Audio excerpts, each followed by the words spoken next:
তারা হয়তো এই হাদিস জানে না, আল্লাহ পাক ওদের কানের মধ্যে আমার এই হাদিসটা যেন পৌঁছে দেন, আমিন।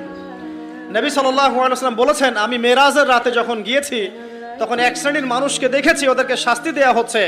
কি শাস্তি? জাহান্নামীদের রক্ত এবং পুঁজ ওদেরকে খেতে দেয়া হচ্ছে। জিবরাইল আলাইহিস সালামকে জিজ্ঞাসা করা হলো যে এরা কারা? তিনি বললেন, এরা আপনার উম্মতের সেই সব ব্যক্তি যারা মাদকদ্রব্য সেবন করত।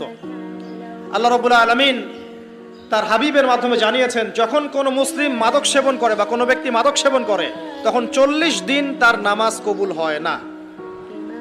এরপর যদি সে তওবা করে তাহলে আল্লাহ পাক তার তওবা কবুল করবেন ইনশাআল্লাহ। যদি সে আবারও মাদক খায় তওবা করার পর, আবার 40 দিন তার নামাজ কবুল হবে না। যদি সে আবার তওবা করে আল্লাহ পাক আবার তাকে মাফ করে দিবেন। যদি সে আবারও মাদক খায় আবার 40 দিন তার নামাজ কবুল হবে না। তারপর যদি আবার তওবা করে আবার আল্লাহ তাকে মাফ করে দিবেন।